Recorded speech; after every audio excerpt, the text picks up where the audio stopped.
各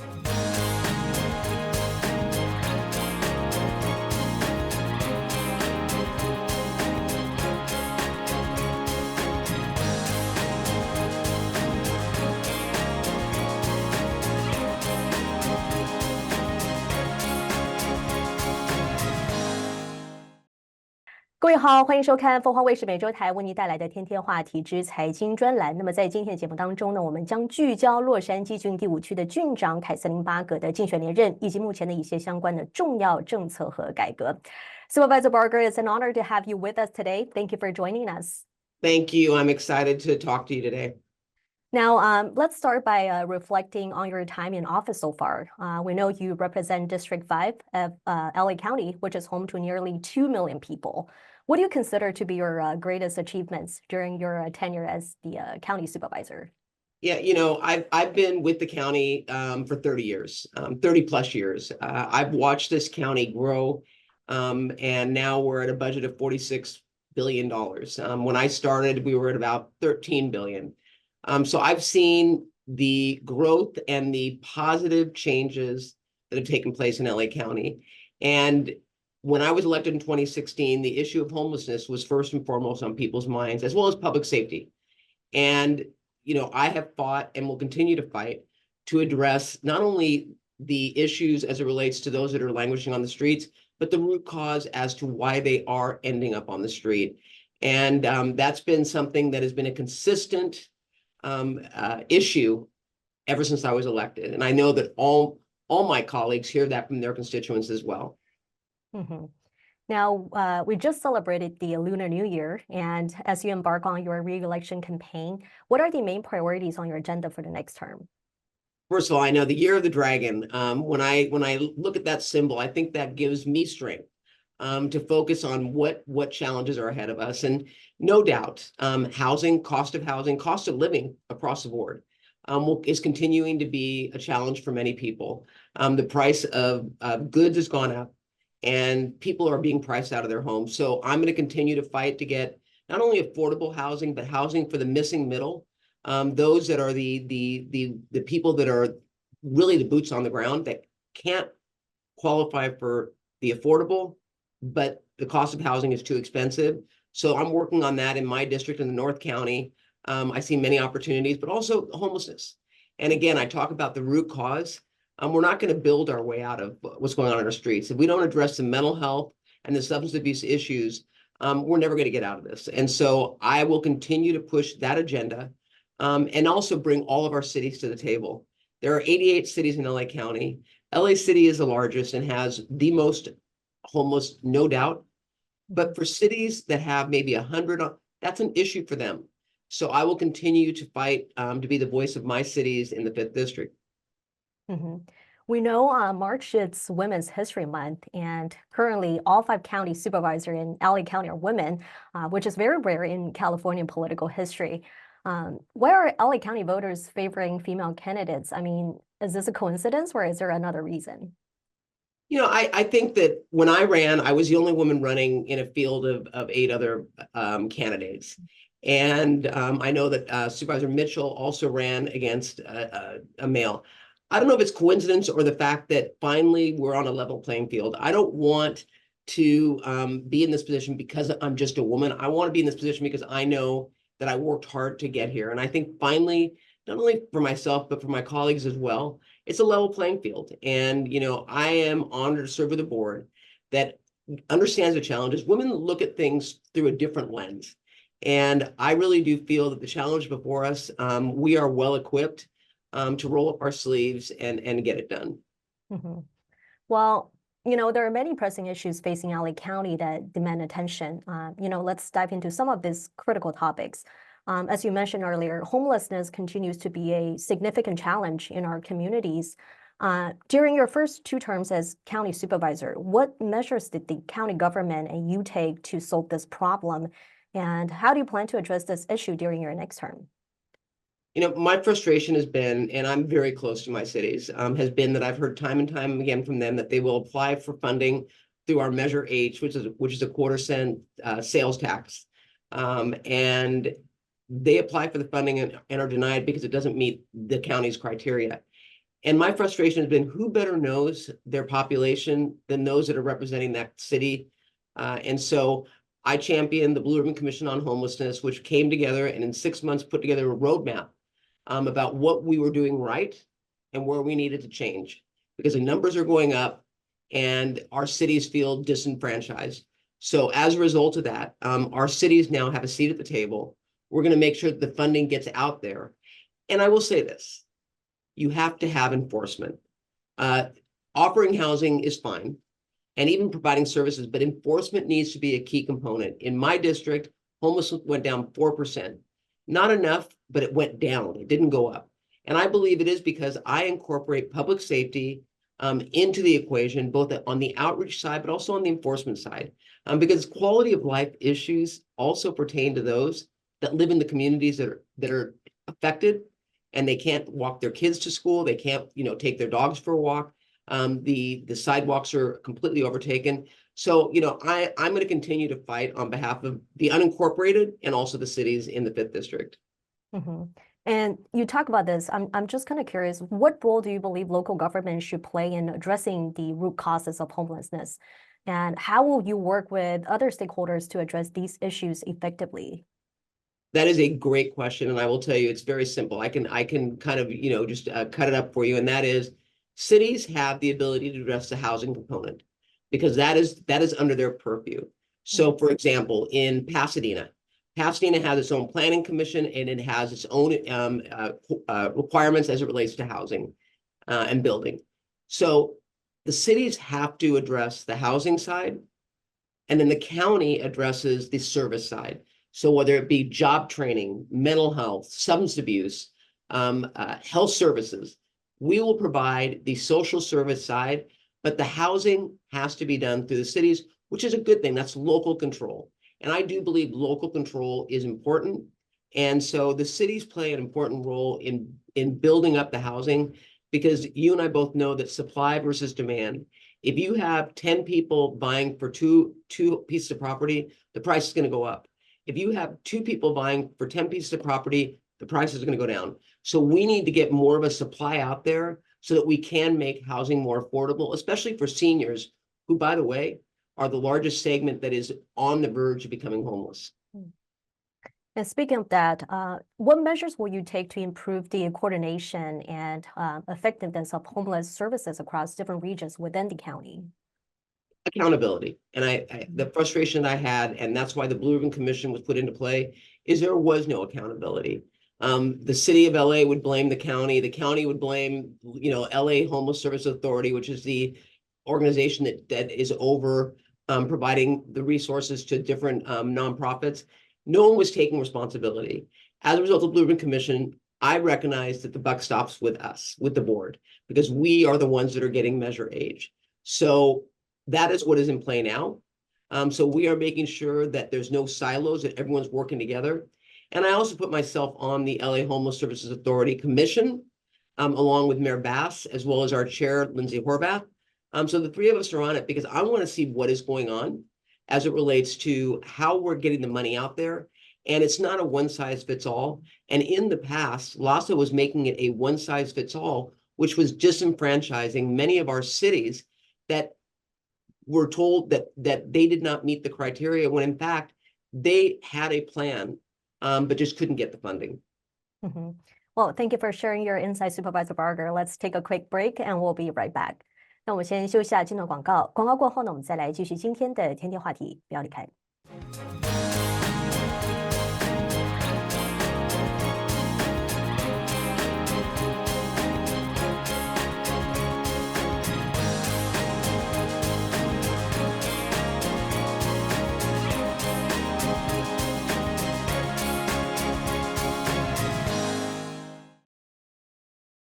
感谢回来，在今天的节目当中呢，我们继续为您邀请到的是洛杉矶郡第5区的郡长凯瑟琳·巴格。Supervisor Barger, continue on homelessness. How will you prioritize funding and resources to support programs aimed at preventing homelessness and providing support for those experiencing homelessness? It's not a one size fits all, which I think is the most frustrating part. There's a lot of moving parts. And what I would say is that we need to address the mental health challenges facing people on the street, because those that people identify as being a nuisance, if you will, that are homeless are the ones that are severely mentally ill, that are disruptive in the community. And we need to build up the number of hospital beds so that we can stabilize individuals, but also where we place them afterwards, because many of these people are going to need to have supportive housing, which means they can live on their own, but they need to have services and people to help guide them so they don't end up back on the street. That is one of the most important, I think, pieces to the puzzle as it relates to homelessness. But, you know, I am a big proponent of looking at all hands on deck, and that includes faith-based. And in the past, we have put up basically a stop that you cannot support faith-based with any of the Measure H dollars. And my attitude is, if there's faith-based organizations who have a success rate in helping families or people that are experiencing homelessness, we need to partner with them. The government alone cannot solve this problem.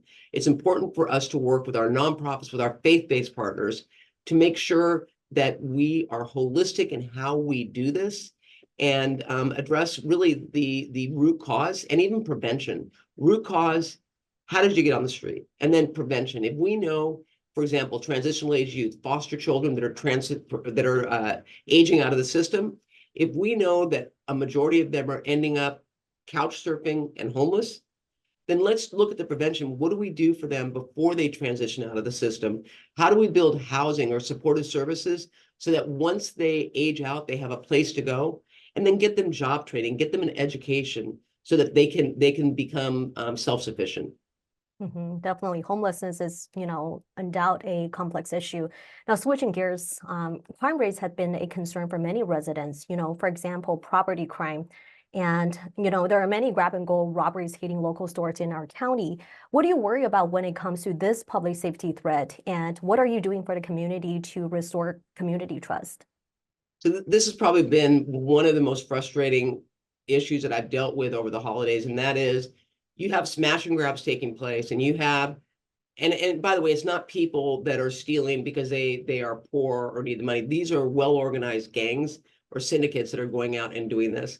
And what I think the most frustrating part is that they are cited and released, and then they do it again the next day. And I truly do believe, and I know that the governor is now championing this, that there have to be consequences to the actions taken. And I'm hoping that will dissuade these gangs and syndicates from continuing to do this. But we need to support private businesses, whether it be at our malls or small businesses in communities, because they are really on the cusp of closing anyway, the small businesses. And these smash and grabs, for some of them, have basically put them in a situation where they cannot operate anymore. Law enforcement is handcuffed, and they feel frustrated because you cannot arrest your way out of this. They can arrest, but if these people are not prosecuted, they're destined to do it again. So we need to rethink, and again, I know the governor is taking this up as an issue. We need to rethink how we punish, for lack of a better term, the individuals that are doing this and taking property and disrupting communities. I know you're currently being endorsed by a lot of, law enforcement agencies. Now, how do you plan to collaborate with law enforcement agency and community organizations to develop comprehensive solutions to address crime and ensure, safer neighborhoods? I always work with law enforcement because who better to tell me what is needed than those that are literally the boots on the ground. And so collaboration is the key. I know that's something that's missing in politics today. But if you collaborate and coordinate, the outcome is better. So I will continue to work with Sheriff Luna and all my police chiefs. We've got a great organization of police chiefs throughout the county representing many of the cities that I represent.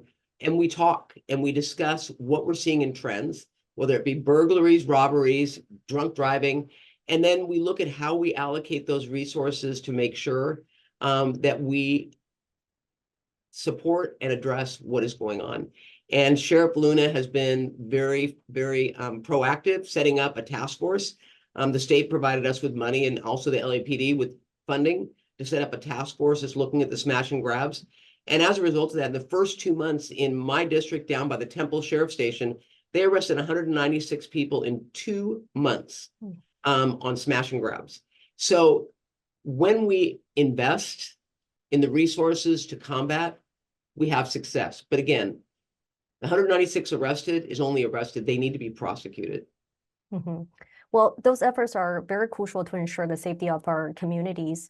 The Chinese American community in LA County has expressed concerns about a lot of issues, including access to resources and representation. Now, how do you plan to address these concerns and ensure equitable treatment for all communities? Equity across the board is a must. I have no patience, no tolerance for hate at all. I believe that this month when we celebrate Lunar New Year, or we celebrate, I brought in Korean Americans to celebrate their anniversary for being here for over 100 years. I think it's important for us to celebrate the diversity, and it's unfortunate that there is a small segment of hate that perpetrates and really does put fear, especially in our AAPI community. And I will continue to fight against it. We in the county have developed a group that is going out there and educating people, especially in the AAPI community, about what they can do to protect themselves.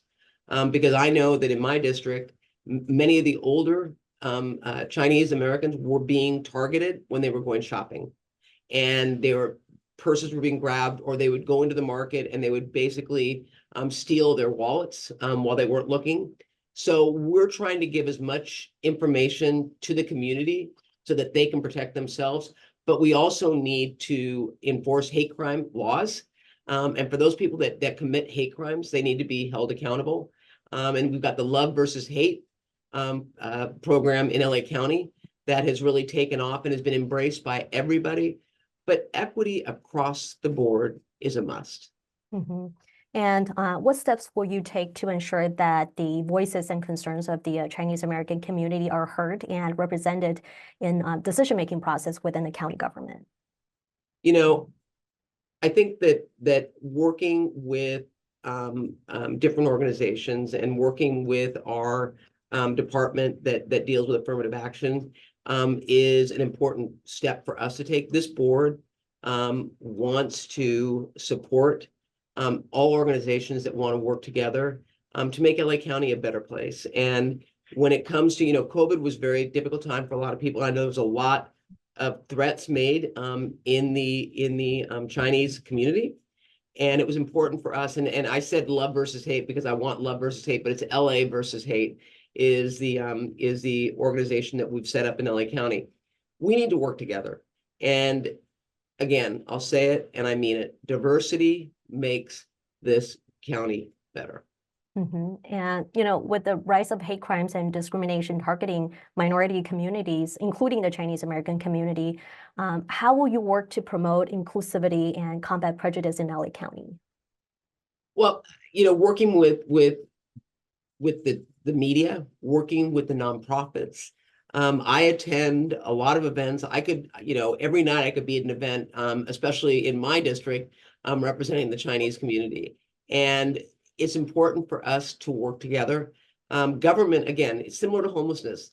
Government is one component, but we need to work with our nonprofits. We need to support them financially when needed, so that they can represent and be the voice to let the community know what is happening, but also let us know as elected officials what we need to do to support their efforts. Mm-hmm. Supervisor Barger, that's commendable work. Supervisor Catherine Barger, thank you for joining us today and sharing your plans for re-election and addressing critical issues facing LA County. We wish you the best of luck in your campaign. Thank you. 同时也非常感谢各位的收看，我们下期同一时间再见。